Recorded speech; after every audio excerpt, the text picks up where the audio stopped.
चला बाळांनो, आज मी तुम्हाला शिकवणार आहे गणित या विषयामधील परिमिती आणि क्षेत्रफळ कसं काढायचं असतं ते. आज आपण आयताचं क्षेत्रफळ आणि परिमिती तसेच चौरसाचं क्षेत्रफळ आणि परिमिती कसं काढायचं हे शिकवते आणि प्लस तुम्हाला हे धड कशासाठी शिकायचे असतात, काय गरज असते, व्यावहारिक आयुष्यामध्ये याचा उपयोग कुठं केला जातो हेही सुद्धा मी सांगणार आहे. ठीक आहे, चला आज आपण बघणार आहोत गणित या विषयातील परिमिती आणि क्षेत्रफळ हा टॉपिक बघणार आहे. आता बऱ्याच विद्यार्थ्यांचं कसं होतं, परिमिती आणि क्षेत्रफळ दोन्हीतला फरक बऱ्याच वेळा कळत नाही किंवा ह्याचा फॉर्म्युला त्याला त्याचा फॉर्म्युला त्याला, म्हणजे त्यांनी घोकणपट्टी केलेली असते. तर अशा टॉपिकसाठी ना घोकणपट्टी नको आहे, तुम्ही कन्सेप्ट बाळांनो नाही नीट क्लिअर करा. परिमिती नक्की कुणाला म्हणायचं आणि क्षेत्रफळ कुणाला म्हणायचं. आता मी एक उदाहरण सांगते बघा. समजा आपलं शेत आहे. आता शेत काय नेहमी चौरसाकृती असेल असं होत नाही किंवा नेहमीच आयताकृती असेल असंही होत नाहीये. जर समजा आपलं शेत ना आयताकृती आहे असं समजूया, मग तुम्हाला काय करायचं आहे, त्या आयताकृती शेताभोवती की नाही आपल्या पिकात कोणी येऊ नये किंवा नाही का असं इतरांचा त्रास आपल्या पिकाला होऊ नये किंवा बाकीचे प्राणी वगैरे ह्यांच्यापासून होऊ नये म्हणून आपण काय करूया, त्याला कुंपण बसवूया. ठीक आहे, मग आता कुंपण बसवायचं झालं तर मग आपल्याला कुंपणाला काय पाहिजे, आपल्या शेताची लांबी आणि रुंदी पाहिजे की नाही सांगा. मग जर आयताची लांबी आणि रुंदी जर आपल्याला मिळाली तर आपण काय काढू शकतो, आयताची परिमिती काढता येईल. म्हणजेच आपल्या शेताची परिमिती निघाली आणि आपल्याला त्याच्यावरून कळेल की आपल्या शेतासाठी किती वायर लागेल किंवा कुंपण घालण्यासाठी आपल्याला किती तार लागेल हे सुद्धा आपल्या लक्षात येईल. याकरता बाळांनो परिमितीची कन्सेप्ट बघायची असते, म्हणजे आयताची परिमिती किंवा चौरसाची परिमिती असू दे. आता समजा आपलं शेत कसलं आहे, चौरसाकृती. मग चौरसाकृती असेल तर काय असतं, त्याला चारी बाजू समान असतात की नाही सांगा. म्हणजे ह्याचा अर्थ आपल्याला एक बाजू कळाली तर आपण आपल्या शेताभोवती चारी बाजूनी कुंपण लावणे की आपली तार एका ह्याच्यात आपण घेऊन येऊ. कारण आपल्याला माहीत झालंय ना नक्की परिमिती किंवा कुंपणासाठी कसं तार मोजायची असते, काय करायचे असते. आलेत लक्षात. मग ह्या जे टॉपिक असतात ना ते विद्यार्थ्यांना समजावून देत असताना कायम त्या टॉपिकचं महत्त्व सांगायचं.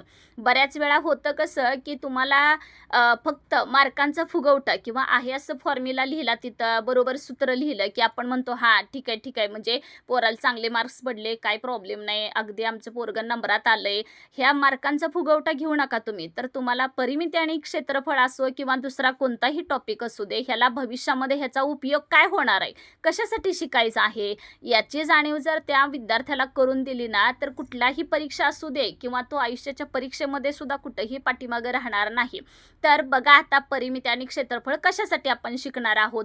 मी आता तुम्हाला जसं की शेताचं कुंपणाचं उदाहरण सांगितलं त्या पद्धतीनं सुद्धा बघा, आपल्या घरामध्ये फरशा बसवायच्या असतात. मग चौरसाकृती जर फरशा बसवायच्या असतील तर तुम्हाला एखाद्या रूमचं मेजरमेंट सांगितलं बाबांनो की आमची आयताकृती रूम आहे किंवा खोली आहे म्हणा आणि त्याच्यामध्ये आम्हाला चौरसाकृती एवढ्या मापाची फरशी बसवायची, तर तुम्हाला पटकन त्याचं कॅल्क्युलेशन करून देता आलं पाहिजे. तर म्हणायचं परिमिती आणि क्षेत्रफळ तुम्हाला खऱ्या अर्थानं समजला. फक्त पेपरमध्ये सूत्र लिहिलं ह्याचा अर्थ किंवा गणित सोडवलं म्हणजे तुम्हाला जमलं असं अजिबात होत नाही. लक्षात आलेत आपल्याला परिमिती आणि क्षेत्रफळ हे टॉपिक का शिकायचे असतात. कुंपण काढायचं, कुंपणाचं मेजरमेंट काढायचं असेल किंवा एखाद्या भिंतींना कलर जरी रंगवायचा असेल तर त्याचं क्षेत्रफळ किती लागेल हे सुद्धा तुम्हाला लक्षात आलं पाहिजे. फरशा बसवायच्या आहेत तर त्या हॉलचं मेजरमेंट कळालं पाहिजे. म्हणजे तिथं एवढ्याची फरशी बसवली तर आपल्याला एवढ्या घराला फरशा लागतील हे सुद्धा कळणं गरजेचं आहे. चला तर मग आता आपण बघूयात. पहिला आहे कोणती कन्सेप्ट, आयत. मग आयताचं काय असतं हे पहिलं, आयत काय असतो हे तुम्हाला पहिलं क्लिअर होऊ द्या. आयताला काय करायचं, समोरासमोरील बाजू ह्या काय असतात, समान मापाच्या असतात. मग आता समान बघा बरं कुठल्या कुठल्या झाल्या. समजा मी ह्या आयताला नाही नाव देऊन टाकते. समजा मी काय नाव दिलं, ABCD हे नाव दिलं आयताला. मग आता ह्याच्यातल्या कुठल्या दोन बाजू सेम असणार बघा बरं. ADला समान कोणती असणार, BCA. म्हणजेच ह्याला मी काय करते असं चिन्ह दाखवते म्हणजे तुमच्या लक्षात येईल की ADला बाजू AD बरोबर कोणती येणार, BCA. आलेत लक्षात.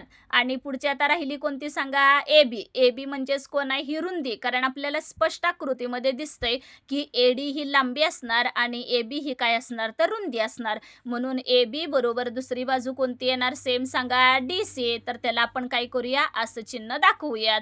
कळालेत. म्हणजे ह्या चिन्हांचे अर्थ असे होणार की त्या दोन्ही बाजू सेम असणार आहेत. म्हणजे ADला कोणती आली, BCA आणि ए बीला कोणती येणार, DC. ठीक आहे. आता काय करूयात, आणि आयताचा प्रत्येक कोन हा काटकोन असतो, कायम लक्षात ठेवायची. तर नेहमी राईट अँगल होतो. म्हणजेच बघा बरं, हे साईन काढलं का ह्याला काय म्हणायचं, काटकोन म्हणायचं. आता इथं पण काय करूया, आपण असं चिन्ह दाखवूया, इकडं पण दाखवूया आणि इकडं पण दाखवूया. म्हणजे आयताचा प्रत्येक कोन काय असतो, काटकोन. मग आता ह्याच्यावरून बघूयात आपण आयताचं क्षेत्रफळ काढण्यासाठीचं सूत्र कोणतं आहे, फॉर्म्युला कोणता आहे. मग आयताचं क्षेत्रफळ बरोबर काय सूत्र आहे सांगा बरं तुम्ही, लांबी गुणिले रुंदी. आणि आयताची परिमिती काढायची असेल तर कोणतं सूत्र वापरायचं, 2 आणि ब्रॅकेटमध्ये लांबी अधिक रुंदी. याचा अर्थ असा होतो की आपल्याला लांबी आणि रुंदीची दिलेली असतं का नाही, त्यांची बेरीज करायची आणि त्याला गुणिले 2 करायचं. का असं करावं लागतं, कारण आयताच्या ना समोरासमोरील बाजू ह्या समान मापीच्या असतात, समान लांबीच्या असतात म्हणा किंवा समान मापाच्या असतात. त्याच्यामुळे आपण काय करायचं, लांबी आणि रुंदी दोघांची बेरीज करायची आणि आलेलं जे उत्तर असेल ना त्याला 2 न गुणायचं. म्हणजे डबल झालं की नाही सांगा. म्हणजेच ह्याचा अर्थ आयताची परिमिती म्हणजेच काय झाली तर चारही बाजूंची बेरीज. आलेत लक्षात कसं करायचं, चारही कडांची बेरीज म्हटलं तरीही चालेल. त्याच्यामुळे बघूयात आता पहिलं आयताचं क्षेत्रफळ कसं काढायचं. समजा मी तुम्हाला एखादं गणित सांगते. आयताची लांबी दिलेली आहे. आयताची लांबी बरोबर किती सांगितल्या त्याने, आयताची लांबी तुम्हाला समजा 20 सेमी दिलेली आहे. आता मीटर असो किंवा सेंटीमीटरमध्ये दिलेली आहे, आपण समजूया आता सेमी म्हणजे सेंटीमीटर. आणि आयताची रुंदी जी आहे ती आयताची रुंदी तुम्हाला सांगितलेली आहे की ती एक 10 सेंटीमीटर आहे असं समजूया, कारण लांबीपेक्षा रुंदी ही लहान असते. आता आपल्याला काय काढायचं आहे, दोन्हीही काढूया आपण. आयताचं क्षेत्रफळ पण काढून घेऊयात आणि दुसरं काय काढायचं आहे, परिमितीसुद्धा आपल्याला काढून घ्यायची आहे. आयताचे क्षेत्रफळ आणि परिमिती काढा.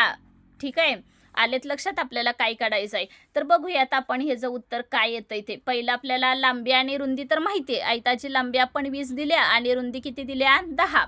मग याच्यावरून आपल्याला काढायचं आहे आयताचे क्षेत्रफळ बरोबर. पहिला सूत्र लिहिलं, मग आता क्षेत्रफळ म्हणजेच काय, जो मधला जो एरिया आहे, म्हणजे हा जो इथला मधला एरिया आहे की नाही तो काढायचा असतो. म्हणजेच थोडक्यात ते क्षेत्रफळ झालं म्हणायचं. म्हणजे मधली जी पूर्ण जागा आहे, तो जो स्पेस आहे ते म्हणजेच काय असतं तर क्षेत्रफळ. मग त्या आयताचं क्षेत्रफळ किती लागणार आहे बघूया. काय सूत्र आहे आपल्याकडं, लांबी गुणिले रुंदी. मग इथं डबल मोजायची काही गरज असते का, नाही. लांबी किती दिल्या, 20 आणि रुंदी किती दिल्या, 10. म्हणजेच आपला आता पाठ असणार आहे. आणि सगळ्या विद्यार्थ्यांचे 30 पर्यंत पाठ आहेत की नाही सांगा बरं. आणि असायलाच हवे, ज्यांचे नाहीत त्यांनी करून घ्यायचं, नाहीतर आपल्याला 20-10 सुद्धा अगदी पाढे म्हणत करावं लागेल, नाही असं करायचं. त्याच्यामुळे पाठ असतील की आपल्याला पटकन होऊ शकतं. 20-10 किती होणार, 200. आता बऱ्याच विद्यार्थ्यांचा प्रश्न असा असतो की त्याला युनिट कुठलं द्यायचं. कायम लक्षात ठेवायचं, जर क्षेत्रफळ आलं ना तर त्याला चौरस हे आलंच पाहिजे. चौरस किंवा इंग्लिशमध्ये SQ स्क्वेअर लिहिलं तरी पण चालेल. आणि पुढं युनिट, जर लांबी किंवा रुंदी तुमची मीटरमध्ये दिली असेल तर मीटर वापरा, सेंटीमीटरमध्ये दिली असेल तर सेंटीमीटर वापरा. म्हणजेच आता आपल्याला इथं काय दिलंय, लांबी आणि रुंदी 10, 20 आणि 10 ह्या सेंटीमीटरमध्ये दिलेत. म्हणून मी आता काय वापरणार आहे, सेमी. आलेत लक्षात, काय लिहिणार आहे मी, 200 सेमी. कळालेत का सगळ्यांना आता कसं सोडवायचं आयताचे क्षेत्रफळ. ठीक आहे, आता क्षेत्रफळाचा का अभ्यास करायचं मी अगोदर सांगितलंय तुम्हाला की आयताचं क्षेत्रफळ का बघायचं असतं. मग अशी उदाहरणादाखल मी कुंपण वगैरे ह्यांचा किंवा फरशांचं उदाहरण वगैरे सांगितलेलं आहे. पुढचं आता काढायचं आहे काय आपल्याला, आयताची परिमिती. मग आयताची परिमितीचं सूत्र सांगा बरं काय येणार. आयताची, दंग करायचं नाही, आयताची परिमिती बरोबर काय सूत्र वापरायचं आपल्याला. आयताची परिमिती म्हणजेच काय असतं, चारी बाजूंची बेरीज. मग चारी बाजूंची बेरीज केली तरी चालेल किंवा दुसरं कोणतं वापरायचं तर 2 ब्रॅकेटमध्ये लांबी अधिक रुंदी. आता बरेच विद्यार्थी कसं म्हणतात, तुम्ही म्हणालात ना की 2 लांबी अधिक रुंदी, पण मी काय म्हणाले, 2 आणि ब्रॅकेटमध्ये लांबी अधिक रुंदी. ह्याचा अर्थ कंचे भागू बेव प्रमाणे लांबी अधिक रुंदी अगोदर यांची बेरीज करायची आणि आलेल्या उत्तराला 2 न गुणायचं, म्हणजे ते आयताची परिमिती निघणार. ठीक आहे, त्याच्यामुळे नाहीतर बरेच विद्यार्थी असं पाठ करतात, 2 लांबीन अधिक रुंदी, म्हणजे लांबींचा 2 वेळा गुणाकार करायचा आणि अधिक रुंदी. चुकीचं ठरणार, कारण आपला नियम कंचे भागू बेव प्रमाणे जायचं. मग आलं की ते नसेल तर चारी बाजूंची बेरीज सिंपल सांगितलं ना मी, चारी कडांची बेरीज केली तरी नो प्रॉब्लेम. 2 आणि लांबी किती दिल्या बघा बरं आता इथं, लांबी 20 आहे आणि रुंदी किती दिल्या 10. मग चला बेरीज करूया. 20 अधिक 10 किती झाले 30 आले का, आणि 30ला 2 न गुणा म्हणजेच किती झालं तुमचं 60. आता ह्याला युनिट कोणतं द्यायचं, युनिट अजिबात विसरायचं नाही, ज्याला आपण एकक म्हणतो का नाही ते विसरायचं नाही. याचं युनिट किती येणार 60 इथं आहे. तर जर तुम्हाला कशामध्ये दिलंय मीटर असेल तर मीटरमध्ये लिहा, सेंटीमीटर असेल सेंटीमीटर द्या. म्हणून परिमिती म्हणजे बाजूंची बेरीज असते, म्हणून इथं काय करूयात आपण 60 सेंटीमीटर हे त्याला एकक देऊन टाकलेलं आहे. कळालेत कशा पद्धतीनं सोडवायचे. आता माझा तिसरा प्रश्न आहे. हे सगळं झालं, पण ज्यावेळेस तुम्हाला नाही असा एखादा फसवा प्रश्न, आपण आता आयताचे क्षेत्रफळ आणि दुसरं काय, चला अजून एक एक्झाम्पल आपण बघूयात. काय दिलंय बघा बरं, एका आयताकृती मैदानाचे क्षेत्रफळ किती सांगितलंय 216 चौरस मीटर आहे. तर आयताची लांबी 18 मीटर आहे. म्हणजे काय काय दिले, एका आयताकृती मैदानाचं क्षेत्रफळ दिले 216 चौरस मीटर आणि आयताची लांबी किती दिलेली आहे 18 मीटर. तर काय काढायचं आहे, आयताची परिमिती काढायची आहे. बरोबर, आयताची परिमिती किती. आता तुम्हाला एक माहीत असायला पाहिजे, जर आपल्याला आयताची परिमिती जर काढायची असेल तर आपल्याला कोणती गरज आहे, काय सूत्र आहे आपलं, आयताची परिमिती बरोबर काय येतं, आयताची परिमिती बरोबर काय सूत्र आहे आपल्याकडं, काय करायचं, चारी बाजूंची बेरीज असली तरी चालते, नसेल तर दुसरं कोणतं सूत्र सांगितलेलं आहे मी 2 आणि ब्रॅकेटमध्ये किती करायचं, लांबी अधिक रुंदी. ठीक आहे, म्हणजे पहिला लांबी आणि रुंदींची बेरीज करायची, आलेल्या उत्तराला कितीनं 2 न गुणलं तरी चालेल. मग आता काय दिलंय पहिलं बघूयात आपल्याला. एका आयताकृती मैदानात म्हणजे आपल्याकडे लांबी फक्त आहे, रुंदी आहे का नाही दिलेली. मग काय करूया, तर मैदानाचं क्षेत्रफळ मात्र आपल्याकडे अवेलेबल आहे, म्हणून काय करूया, आयताकृती मैदानाचे क्षेत्रफळ बरोबर आयताकृती मैदानाचे क्षेत्रफळ बरोबर मैदानाचे क्षेत्रफळ बरोबर, एक तर क्षेत्रफळ काय असतंय सूत्र ते क्षेत्रफळाचं, क्षेत्रफळ बरोबर काय आहे लांबी गुणिले रुंदी. ठीक आहे, लांबी गुणिले रुंदी. मग काय करूयात, आयताकृती मैदानाचं क्षेत्रफळ लांबी गुणिले रुंदी दिल्यामुळं आयताकृती मैदानाचं क्षेत्रफळ किती आहे 216 बरोबर लांबी किती आल्या 18 आणि हे किती आहे रुंदी दिल्या का नाही. तर काय करायचं, हे 18 इकडं काय गुणाकारामध्ये, जर इकडच्या बाजूला आलं तर काय होणार ते भागाकारामध्ये येणार. म्हणजेच एक लक्षात ठेवायचं, क्षेत्रफळ दिलंय आणि लांबी किंवा रुंदी या दोन्हीपैकी एक जरी दिला असेल ना तरी दुसरं काढण्यासाठी काय करायचं, तर आलेल्या क्षेत्रफळाला जी काही दिलंय की नाही त्यानं डिवाइड करून घ्यायचं, म्हणजेच भागून घ्यायचं, तरी सुद्धा आपल्याला त्याचं उत्तर मिळेल. म्हणजेच 216 भागिले 18 करूयात, आलेलं काय मिळणार आहे तुम्हाला रुंदी. म्हणून 216ला आणि 18ला आता डायरेक्ट आपल्याला 18चा पाढापाठ असला तर काही प्रॉब्लेम नाही, नसेल तरी ज्यांचे पाठ नाही आहेत त्यांनी किमान 10 पर्यंत तरी पाठ असणं गरजेचं आहे. किमान संक्षिप्त रूप आपल्याला देता आलंच पाहिजे. त्यामुळे बघा आता पहिले किती 18 एके 18चा पहिला भाग जाणार, राहिलं किती बघा बरं खाली, त्याच्यातनं 21 मधून 18 गेले, हे मात्र तोंडी करत करायचं नाही. तर 216 भागिले 18 डिवाइड बाजूला करा, परत इकडं लिहा, असं नको आहे आपल्याला. असे आडवं जे असे भागाकार असतात ते सुद्धा जमले पाहिजेत. मग 21 मधून 18 गेले म्हणजे 3 राहिले आणि वरचं 3 आणि इकडचं किती आहे 6, म्हणजेच किती झाले 36, म्हणजेच 18 दोन्ही 36, म्हणून रुंदी किती आली तुमची 12. आलेत लक्षात. आता काय मिळालं आपल्याकडं, लांबी पण मिळाली आणि रुंदी पण मिळाली. मग विचारला होता आपल्याला प्रश्न, काय सांगा बरं, आपल्याला काय काढायची होती आयताची परिमिती. म्हणून काय घ्यायचं, आयताची परिमिती बरोबर काय सूत्र आहे आपल्याकडं 2 आणि ब्रॅकेटमध्ये लांबी अधिक रुंदी. नीट विचार करायचा, ज्यांना डायरेक्ट जमतंय त्यांनी डायरेक्ट केलं तरी चालेल, ज्यांना असं तोंडी पटपट जमतंय बाबाने की लांबी 2 लांबी आणि 2 रुंदी असतात, म्हणजे 18 आणि 18 36 झाले, 12 आणि 12 24 आणि दोघांच्या डिशन असं जरी जमलं तरी काही प्रॉब्लेम नाही. नसेल तर मग डायरेक्ट असं करा, 2 आणि लांबी किती दिली आली आहे 18 अधिक रुंदी किती आल्या 12. मग आता काय करायचं, 18 आणि 12 दोघांची बेरीज करा, किती झाले 10 आणि आलेले 1 आणि 1 2 आणि 1 3, म्हणजे 30 झालं का बघा. 2 गुणिले 30 म्हणजे झालेलं उत्तर किती असणार आहे 60. काय मिळालं हे परिमिती. मग आता ह्याला सूत्र हे कोणतं द्यायचं, युनिट कोणतं द्यायचं, तर मीटर हे द्यायचं. कारण आपल्याला विचारताना आयताचं जे क्षेत्रफळ दिलंय किंवा आयताची लांबी जी दिलेली आहे का ती मीटरमध्ये आहे, त्याच्यामुळे आयताचं क्षेत्रफळ 84 मीटर आणि आयताची लांबी 18 मीटर आहे. त्याच्यामुळे आयताची परिमिती सुद्धा कशामध्ये येणार, मीटरमध्ये. आलेत लक्षात कशा पद्धतीनं एक्झाम्पल सोडवून दिलेलं आहे. ठीक आहे, कळालेत का आता? म्हणजे जेणेकरून तुम्हाला कधी पण असे उलट सुलट जरी प्रश्न विचारले तरी सुद्धा जमू शकतील. बघा आता आणखी एकदा, एका आयताकृती मैदानाचं क्षेत्रफळ 216 दिलेलं आहे, आयताची लांबी 18 आहे आणि आयताची परिमिती काढायला सांगितलेली. रुंदी दिली होती का, अजिबात नाही. मग आपण काय केलं, मैदानाचे क्षेत्रफळ पाठ असल्यामुळं लांबी गुणिले रुंदी केलं आणि तुम्हाला सांगितलं एक क्षेत्रफळ दिलं आणि एक लांबी किंवा रुंदी दोघांपैकी एक जरी दिलं असलं ना तरी एकानं इकडं डिवाइड करून घ्यायचं, ऑटोमॅटिक दुसरं निघू शकतंय. म्हणजे 216ला आपण 18 भागलं, आलेली रुंदी 12 मिळाली. म्हणजेच आयताची परिमिती बरोबर किती झाली तर 2. म्हणजे दोघांची बेरीज करून डायरेक्ट 2 ने मल्टिप्लाय केलं असतं तरी पण तेवढंच येणार आणि फॉर्म्युल्यामध्ये घातलं तरी सुद्धा तेवढंच येणार आहे. आलेत लक्षात?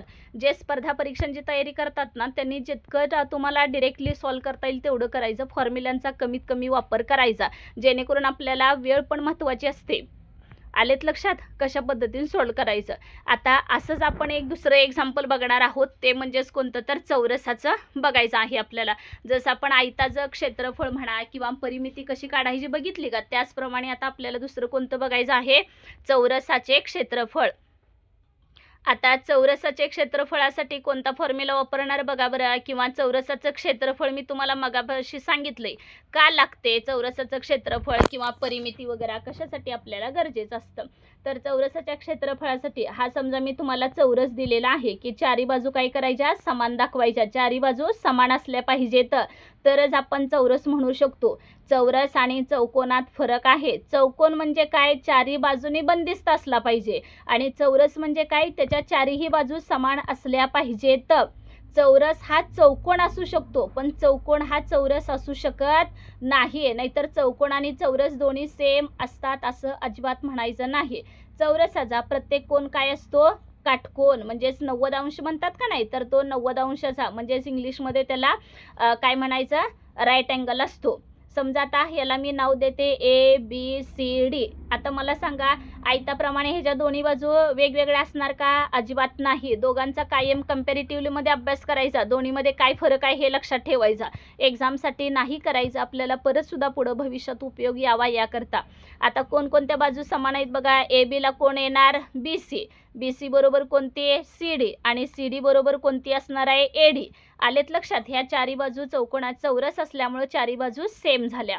आता समजा मी जर एक बाजू यामधील ना 5 सेंटीमीटर दिली तर बाकीची ही किती असणार आहे, सेम 5 असणार आहे. ही सुद्धा किती असणार आहे, सेम 5 असणार आहे. ही सुद्धा किती आली तर 5 सेंटीमीटर येणार. मग आता आपल्याला काय काढायचं आहे, पहिलं चौरसाचे क्षेत्रफळ. मग चौरसाचे क्षेत्रफळ काढण्यासाठी आपल्याकडं काय सूत्र वापरायचं बघा, तर चौरसाच्या क्षेत्रफळासाठी सूत्र आहे बाजूचा वर्ग. काय म्हणालात, बाजूचा वर्ग. म्हणजे जी एक बाजू आपल्याला दिलेली असते का त्या बाजूचा काय करायचं, वर्ग. म्हणजे समजा आता इथं किती आहे, 5 दिलंय का, तर 5चा काय करायचा, वर्ग करून घ्यायचा. म्हणजेच किती आलं, 25. आणि मी नेहमीप्रमाणे सांगितलंय की नाही, कायम त्याला काय करायचं, युनिट द्यायचं. म्हणजे समजा मी तर चौरस म्हणाले, चौरस आता आपल्याला दिल्या कशामध्ये बाजू, समजा सेंटीमीटर असेल, ही तर मी सेंटीमीटर आहे असं समजूया, तर काय करायचं, तर सेंटीमीटरमध्ये लिहून टाकायचं. जर मीटर दिला असेल तर काय करायचं, मीटरमध्ये लिहायचं. झालं क्लिअर? चौरसाचं क्षेत्रफळ कशा पद्धतीनं काढायला सांगितलेलं आहे ते जमतील का, कसं कॅल्क्युलेट करायला सांगितलंय ते. आता पुढचं बघूयात आपण नेक्स्ट, ह्याचं कसं काय कॅल्क्युलेट करायचं आहे. नेक्स्ट बघूयात आपण. आता आपलं काय झालं, चौरसाचं क्षेत्रफळ. ह्याच पद्धतीनं आपल्याला चौरसाची परिमिती कशी काढायची ना त्याचं सूत्र बघूया. चौरसाची परिमिती कशा पद्धतीनं काढायला लागते. चौरसाची परिमिती बरोबर काय सूत्र वापरायचं चौरसाच्या परिमितीला, चौरसाची परिमिती बरोबर काय सूत्र आहे, 4 गुणिले बाजू किंवा दुसरं काय करायचं, चारी बाजूंची काय करून टाकायची, बेरीज केली तरी सुद्धा चालेल. कळाले? चौरसाची परिमिती बरोबर काय सूत्र आहे आपल्याकडं, 4 गुणिले बाजू. मग आपल्याला 4 लिहायचं गुणिले बाजू किती दिली होती, 5. म्हणजे 4 पंचे किती आलं, 20. म्हणजे 20 सेंटीमीटर ही काय झाली तुमची बाजू.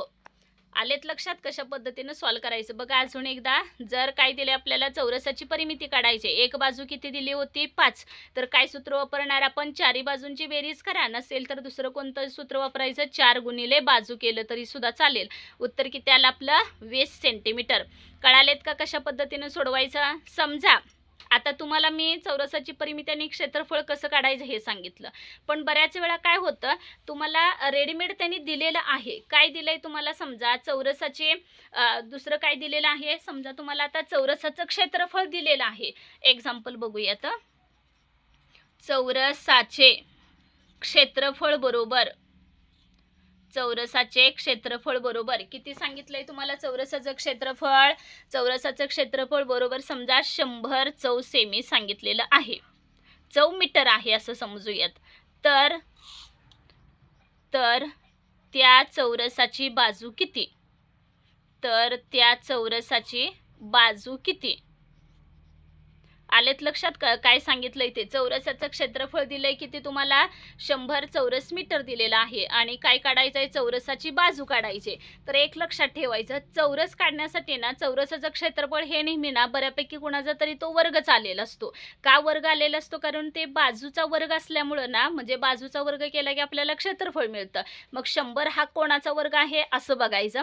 नसेल तर आपल्याकडं काय नेहमीप्रमाणचं चौरसाचं क्षेत्रफळ बरोबर बघायचं. चौरसाचे क्षेत्रफळ बरोबर जे स्पर्धा परीक्षा देतात त्या विद्यार्थ्यांनी फॉर्म्युला नाही लिहिला तरी चालेल, डायरेक्ट तुम्हाला आन्सर जमायला हवीत.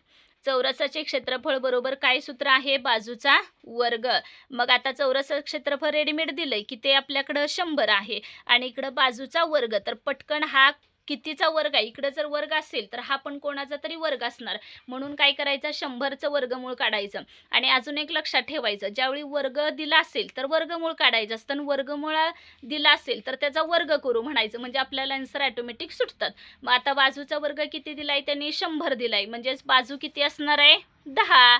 कारण 10चा वर्ग केल्यावरच तुम्हाला किती येतो? 100. म्हणून आपलं उत्तर किती असणार आहे? 100. मग आता मीटर असेल तर सूत्र मीटर, म्हणजे तुम्हाला क्षेत्रफळ कशामध्ये दिलंय बघायचं. जर चौ मीटर दिला असेल तर मीटरमध्ये लिहा, सेंटीमीटरमध्ये असेल तर सेंटीमीटरमध्ये लिहायचं. कळालेत कशा पद्धतीनं सॉल्व्ह करायचं? जमेल का आता? कळालेत सगळ्यांना कशा पद्धतीनं विचारलेलं होतं, कसं काढायचं आहे, किंवा काय घेतल्यानंतर आन्सर त्याची काय असू शकतात? आणखी एक एक्झाम्पल सांगते. समजा तुम्हाला आता जसं चौरसाचं क्षेत्रफळ दिलं होतं की नाही, तसं जर समजा तुम्हाला चौरसाची परिमिती दिलेली आहे. चौरसाची परिमिती तुम्हाला सांगितल्या की ती एक 64 सेमी आहे. चौरसाची बघा एक्झाम्पल व्यवस्थित. चौरसाची परिमिती बरोबर किती दिलेली आहे? 64 सेमी. तर चौरसाची काय काढायची आहे? बाजू पण काढूया आणि क्षेत्रफळ पण काढूया. चौरसाची बाजू व क्षेत्रफळ किती असा तुम्हाला प्रश्न विचारलेला आहे. मग आता तुमच्या एकंदरीत लक्षात आलं पाहिजे की चौरसाची परिमिती म्हटल्यानंतर त्याचं तर सूत्र काय ते चौरसाच्या परिमितीचं? 4 गुणिले बाजू. मग आता आपल्याकडेच परिमितीच दिल्या 64, म्हणजेच काय करायचं? ह्याला बाजू पुढं लिहायचं आणि 64ला 4ने भागूयात, म्हणजेच किती होणार बघा बरं? 4 एके किंवा डायरेक्ट पाडापाट असेल तर वेल अँड गुड. 16 चोक 64. म्हणून मी नेहमी सांगत असते बाळांनो, पाडेपाठ करा. मग असे आता एकदम आपण पेपर जवळ आले की आपली घाई होते, असं नाही करून चालणार ना. मग किती आलं? बाजू किती आली? 16. बरोबर आहे. आता बाजू 16 आली असता आपल्याला दुसरं काय काढायचं आहे? त्याचं क्षेत्रफळ. मग क्षेत्रफळाचं सूत्र काय असतंय सांगा? चौरसाचे क्षेत्रफळ बरोबर काय सूत्र येणार? बाजूचा वर्ग.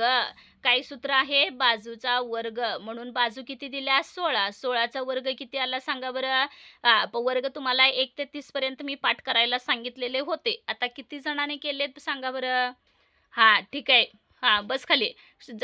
तुम्हाला जर वर्ग पाठ असतील ना तर तसं तुम्ही पटकन सांगू शकता. म्हणजे 16चा वर्ग किती आला? तर 256.